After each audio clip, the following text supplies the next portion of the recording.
خورشید خانم، نوشته میم آب آذین. یکی بود یکی نبود. یک روز خورشید از پشت کوه سر زده هوس کرد به جای گردش تو 7 آسمان یک بارم به کار و بار زمین سر بکشد و ببیند چه خبر است. خوشخوشک از آن کله کوههای کبود غلتید و آمد پایین. قدم به قدم سنگ بود و گیاه بود و درخت و آبشار. سر راهش پرنده ها با بال و پر رنگی به پرواز در می آمدن.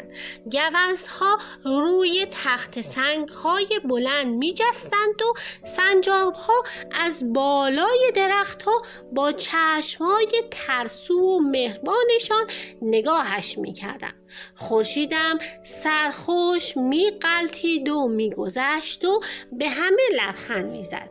چنان گرم تماشا بود که زیر پای خودش را هم نمی دید. سکندری می خورد و می افتاد و باز خنده کنان بلند می شد و راه می افتاد.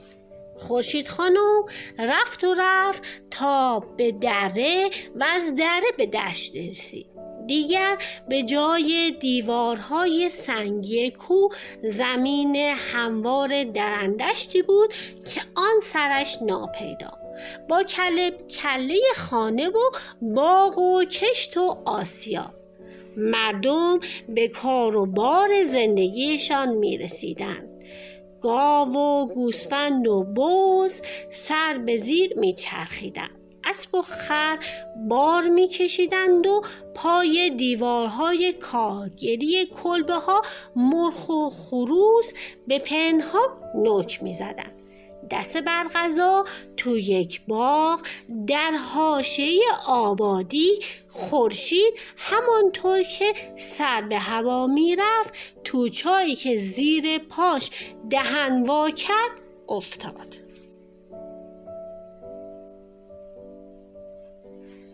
آنور باغ یک پیرزن تو ایوان خانه‌اش نشسته بود و قرآن می‌خواند. ناگهان دید که هوا تاریک شده. سر بلند کرد، ستاره‌ها تو آسمان سوسو می‌زدند و خورشید نبود. وسط روز پیش چشم عالم و آدم گم شده بود. داشت عقل از سرش میپرید. سراسیمه دوید توی باغ. این ور بگرد آن ور بگرد. خورشید نبود که نبود. پیرزن گذارش به سر چاه افتاد. روز زردی گرفته لرزانی چاه را روشن می کرد. اما باقی دنیا همه شب بود. خم شد و نگاه کرد. خورشید ته چاه کز کرده بود و اخماش تو هم بود. شاید هم اشک تو چشماش بود. کسی چه می داند؟ پیرزن دلش سوخت. واه، خورشید خانم روم سیاه، کی تو رو به این روز انداخته؟ حیف تو نیست؟ بذار برم پسرمو خبر کنم. غلام توست اما برای خودش پهلوونیه. تو رو از چاه در میاره و باز میفرستت به آسمون تا چراغ دنیامون باشی. خورشید آن پایین میان اشکاش لبخندی زد که نورش مثل یک دسته کفتر سفید از دهنه چاه پرواز کرد.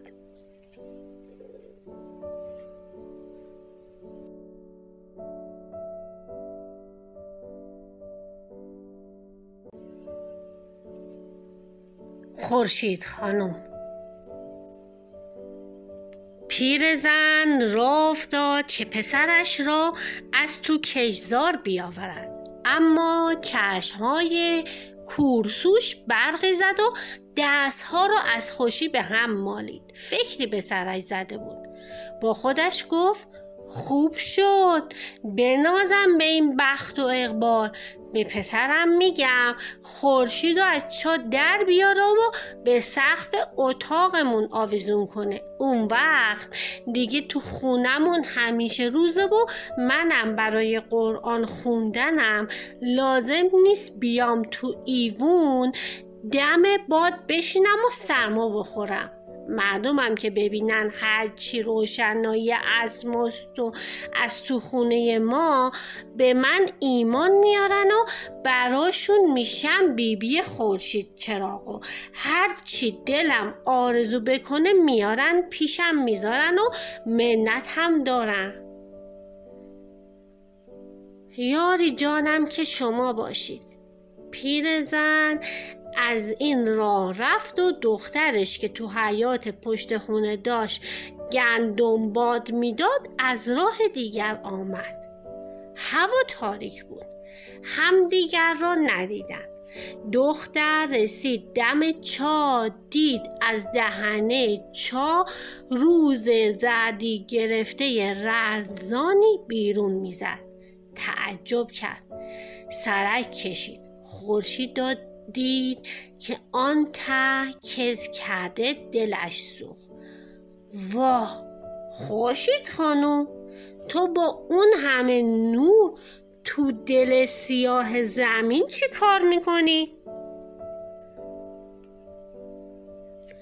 بذار برم طنابو بیارم بکشمت بالا که چراغ دنیامون باشی. خورشید آن پایین لبخندی زد که نورش مثل یک دسته کفتر سفید از دهنه چا پرواز کرد.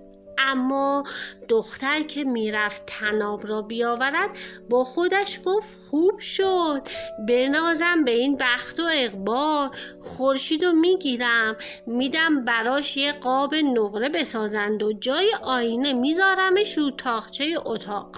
زلفامو توش میبینم میشم دختر خورشید چر که شاهزاده ها بیان خواستگاری من. در این گیر و دار پیرزن و پسرش از کشت سر رسیدن.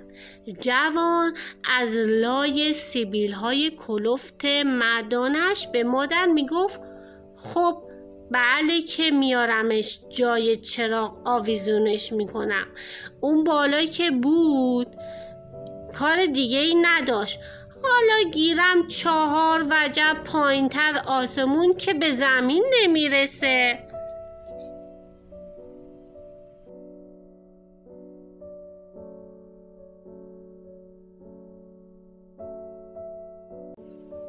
خورشید خانم. پیرزن لنگ لنگان و نفس زنان پشت سرش می آمد و دعاش می کرد. پسرم خیر از جوونیت ببینی. پسرم به مراد دلت برسی تو زندگی. برام همین یه قرآن خوندن مونده و بس. توشه آخرتمه.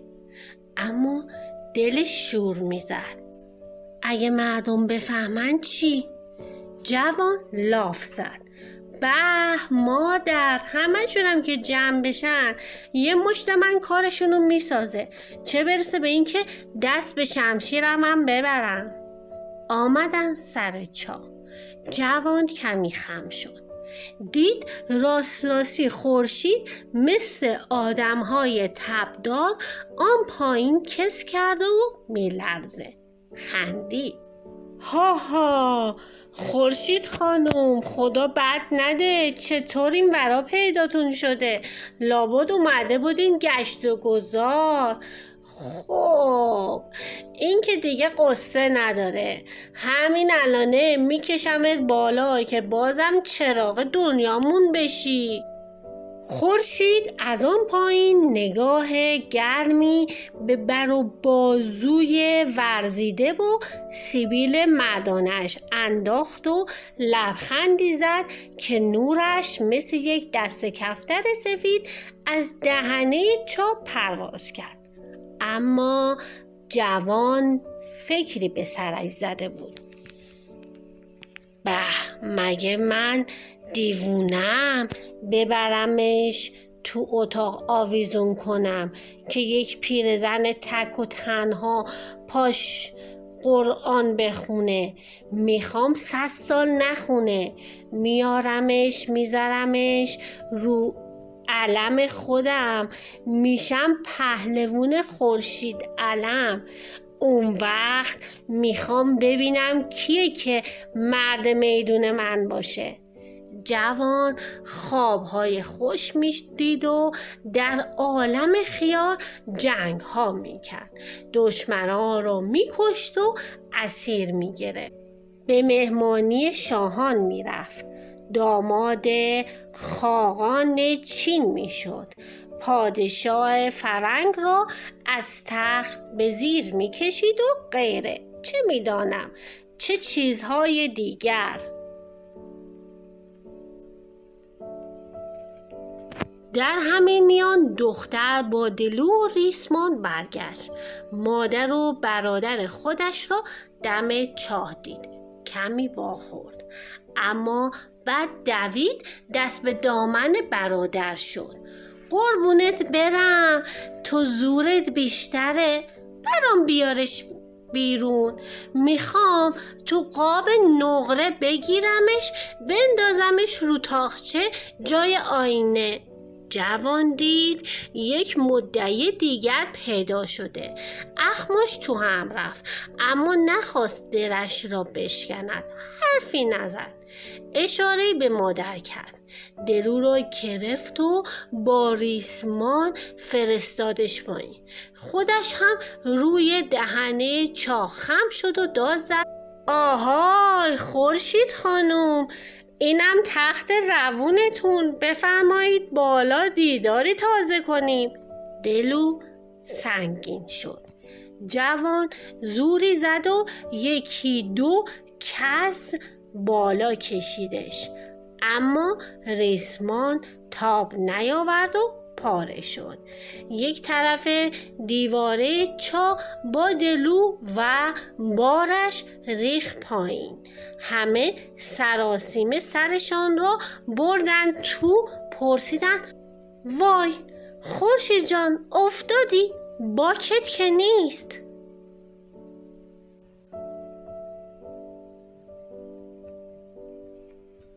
نور سرخی مثل یک دسته گل از دهنه چاه بیرون زد و تو هوا پرپر شد. گونه خورشید خراش برداشته بود. ماندن معطل. چه بکنند؟ باز هم دلو و ریسمان بیاورند؟ چه فایده؟ آخرش مادر رو کرد به دختر و گفت: جانمی، زود بود و آن چنگک و با زنجیر آهنیش از همسایه بگیر، بگو آفتابمون افتاده تو چاه، میخوایم درش بیاریم. دختر گفت چشم. مادر: ولی اگه چنگک تو موهاش گیر بکنه و موهاشو ور بیاره چی؟ مادر به تندی گفت: چی میشه مگه؟ یه گوشه سرش کچل میشه. اگه شد عیبی نداره، زلفاش پرپشته، روشو هی میپوشونه. دختر داشت میرفت که برادرش صداش زد: نه نمیخواد، چنگک نمیخواد.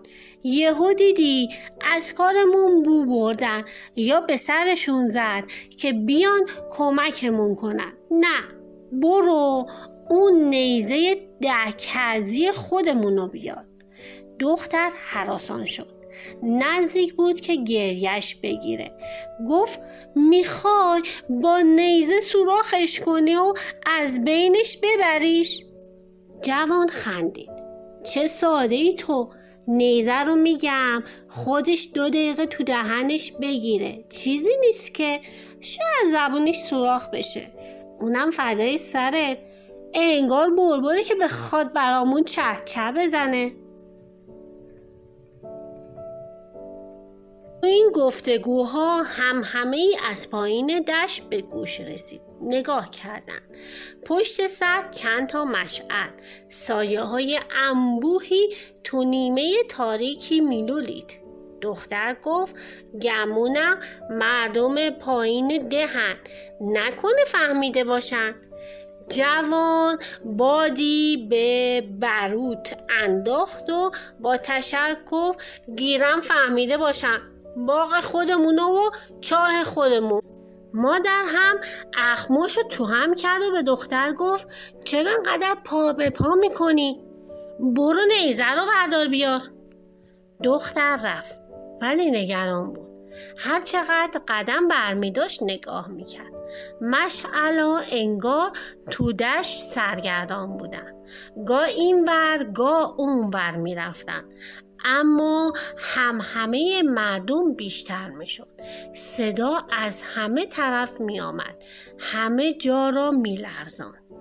جوان دیگر خونش به جوش آمده بود. دختر دیر کرده بود. پیرزن دست پاچه شد. گفت کار از کار میگذره. نکنه سر برسن. بهتره بری یه تخت سنگ بیاری سر چاه رو بپوشونی تا وقتی که آبها از آسیا بیفته. چاره چه بود؟ جوان رفت و پیرزن تنها ماند. خسته بود. دلش شور میزد. نشست بیبی خورشید چراغ. تسبیح تو دست میگرداند و ورد میخواند. دختر خورشیدچهر نیزه 10 گزی رو آورد. شرمنده بود. اشک هی میریخت و آه میکشید. پهلوان خورشید علم یک آسیا سنگ بزرگ به دوش گرفته هن کنان از راه رسید. سنگ را زمین گذاشت. با پشت دست عرق پیشانیش را خشک کرد.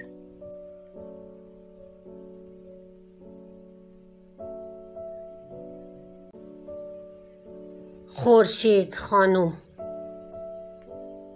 دیگر وقت کار بود. 3 تایی رفتن سر چاه نگاه کردن. تاریک بود. دهنشان باز مانده بود. برای امتحان سنگریزه تو چاه انداختن. آب شلپتی کرد و باز همان خاموشی بود و همان تاریکی. خورشید خانم نبود. رفته بود. مادر و پسر و دختر نیم ساعتی افسوس خوردند و به هم سرکوف زدند. بس که این دختره این دست و اون دست کرد. تازه دلش آینه قاب نقره هم میخواست. پدر آموزیده میگفت کچل باشه عیبی نداره. ولی اونی که میخواست زبونشو بدوزه کی بود؟ حالا چی به سرش اومده؟ خدایا آخه من از تاریکی میترسم. تو روشنی هم گرگا همدیگر رو پاره میکنند. بگو مگوشان تمامی نداشت. ناگهان همه جا روشن شد. 2 فرسخ پایین تر تو دشت آنهایی که نزدیک مظهر قنات بودند دیدند که خورشید مثل یک گل آتش از تو زمین زبانه کشید و رفت به آسمان. دیگر باز روز بود و شب هم شب. خورشید هر صبح از گوشه افق به دیدن زمین می آمد و همان لبخند گرم و روشنش را داشت. ولی صورتش از خراش سنگ و خاک ریز زمین هنوز لکه‌دار بود. خورشید خانم نوشته میم الف به آذین.